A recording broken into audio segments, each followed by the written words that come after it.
Assalamualaikum warahmatullahi wabarakatuh. Perkenalkan, nama saya Dinda Almira Hidayati dan di sini saya bersama rekan saya Sarah Syahab dan Vini Fadila akan mempresentasikan makalah kami tentang review paper yang berjudul Evaluasi Aplikasi Bisnis Intelijen pada Proyek Indonesia Wi-Fi PT Pins Indonesia.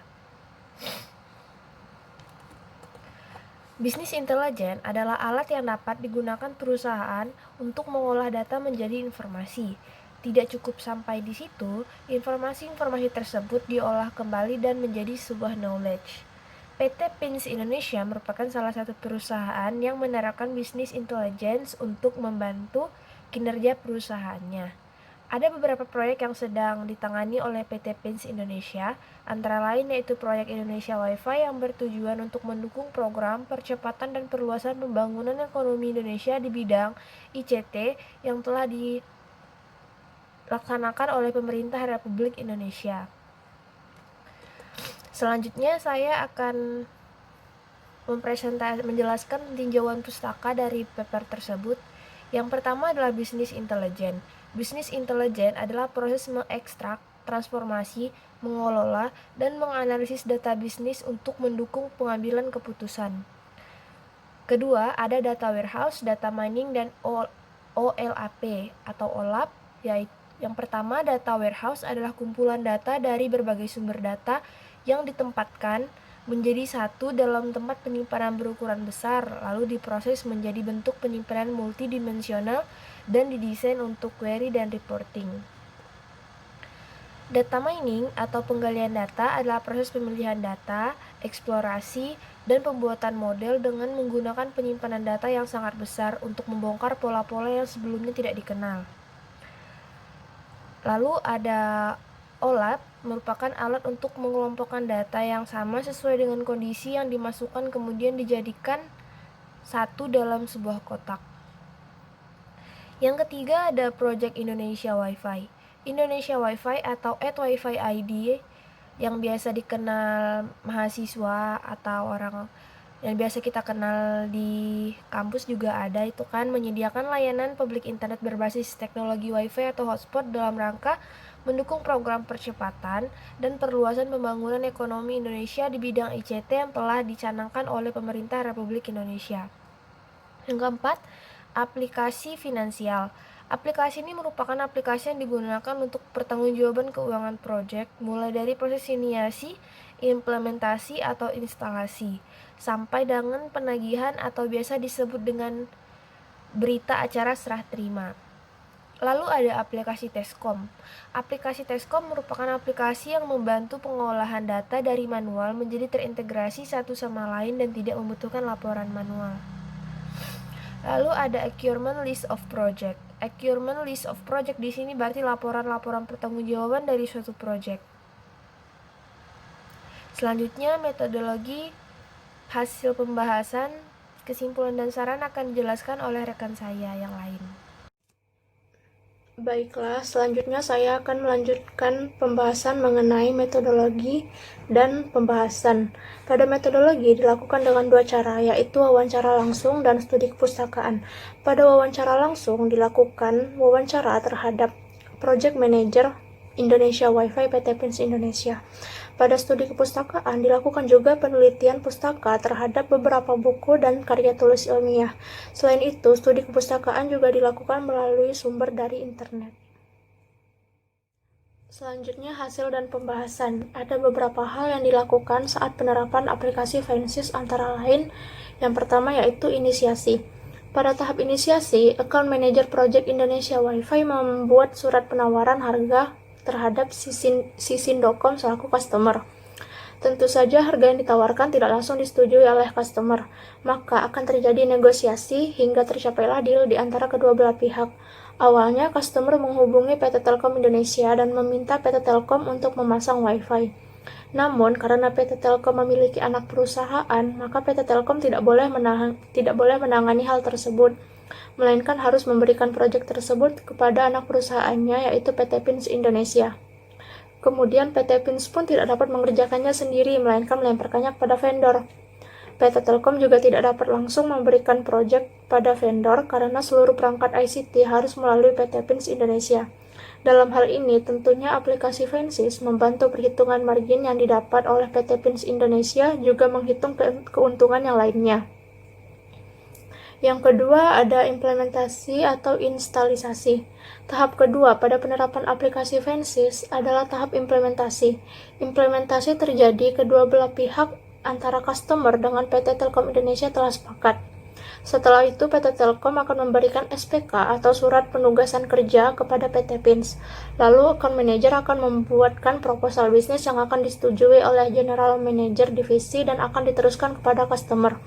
Selain itu, PT Pins akan mengeluarkan SPK kepada vendor. Setelah vendor memegang SPK, maka vendor akan melakukan instalisasi WiFi kepada customer. Selanjutnya ada penagihan atau BAST, berita acara serah terima. Vendor akan menagih 50% hasil kerja mereka ke PT Pins Indonesia. PT Pins tidak dapat memberikan 100% ke vendor karena PT Pins belum mendapatkan BAST dari PT Telkom. Setelah itu, PT Pins akan melakukan penagihan ke customer, yaitu Sisindo.com. Sisindo.com akan melakukan rekonsiliasi data sebelum melakukan penagihan ke PT Telkom. Dalam hal ini, proyek yang dikelola menggunakan metode OTC atau One Time Charge. Maksudnya adalah setelah pengerjaan vendor selesai dalam satu kali, maka tidak ada ikatan apapun. Sekian penjelasan dari saya yang akan dilanjutkan oleh rekan saya. Terima kasih. Baiklah, saya Sarah Sahab akan melanjutkan presentasi ini. Yang keempat adalah maintenance. Pada tahap ini belum tentu vendor yang melakukan instalasi, karena sebelum maintenance, PT Telkom Indonesia melakukan bidding terhadap perusahaan-perusahaan terlebih dahulu, dan pemenangnya yang akan mengerjakan instalasi pada tahap maintenance ini. Pada tahap ini tidak menggunakan sistem OTC atau one time charge, melainkan menggunakan skema jasa sebanyak 1-3 tahun. Kemudian saya akan melanjutkan membahas tentang cara aplikasi Fensys ini dapat membantu mempertanggungjawabkan accruement list of project. Jadi pada setiap nilai project yang sudah di-accrue pada list of project dan sudah disubmit dan mendapatkan persetujuan dari General Manager Divisi, maka akan di-upload ke dalam aplikasi Fensys itu sendiri. Hal ini bertujuan agar direksi dapat review achievement yang didapatkan oleh divisi-divisi itu. Selanjutnya, aplikasi Tescom dapat membantu controlling data pada Project Indonesian Wi-Fi. Dengan adanya aplikasi Tescom, pembuatan data Tescom menjadi lebih mudah dikontrol. Selain itu, aplikasi ini juga dapat digunakan untuk melihat data daily report. Aplikasi ini juga menambahkan dan mengatur data device atau perangkat dan juga mitra kerja PT PINS Indonesia. Selain itu, pada pembuatan dokumen yang akan diupload pada Tescom harus dilengkapi dari vendor itu sendiri. Baiklah, saya akan mengatakan kesimpulan yang dapat diambil dari paper yang kami ambil ini, yaitu ada beberapa hal penting yang harus diperhatikan dalam penggunaan business intelligence pada aplikasi Fensys dan Tescom. Business intelligence berperan pada aplikasi Fensys untuk mengelola keuangan yang merupakan aspek terpenting dalam proyek Wi-Fi ID. Aplikasi Fensys dapat membantu tahap instalasi, implementasi, penagihan, dan maintenance. Namun, aplikasi ini hanya membantu dalam hal-hal perhitungan finansial perusahaan. Selain itu, top manajemen akan susah membaca laporan dan tidak ada transparansi data. Namun sejak adanya aplikasi Fensys, seluruh data telah diolah secara online dan perhitungan akan dilakukan dengan cara formulasi pasti. Jadi tidak akan ada istilah salah hitung yang dilakukan oleh kesalahan manusia. Kemudian Tescom juga membantu mempermudah pengolahan data. Tescom mengolah data dengan vendor dan data device. User yang dapat menjalankan Tescom adalah project manager dari PT PNINS Indonesia. Selain itu, ada juga beberapa orang dari PT Telkom Indonesia. Yang terakhir adalah saran yang dapat kami ungkapkan untuk penelitian ini. Finsis telah digunakan lebih lama dibanding Tescom. Oleh karena itu, Finsis sudah mendekati sempurna. Namun, pada Tescom masih ada hal-hal yang perlu ditingkatkan lagi dalam penerapan maupun sistem agar dapat sejajar dengan Finsis dan dapat membantu perusahaan untuk mewujudkan tujuan dan strategi bisnis. Hal yang perlu diperbaiki seperti Tescom masih perlu server yang besar sebanyak 1 terabyte dan tentu saja server tersebut sangat besar dan mahal yang menjadikan salah satu kendala dalam tujuan reducing cost. Aplikasi ini harus diperbaiki agar tidak memerlukan server sebesar itu. Selain itu, Tescom juga harusnya menambahkan fitur untuk berinteraksi sesama vendor agar dapat mendapatkan data valid dan secepatnya dan dapat berintegrasi antara satu sama yang lain. Sekian presentasi dari kami, kurang dan lebihnya mohon maafkan. Wassalamualaikum warahmatullahi wabarakatuh.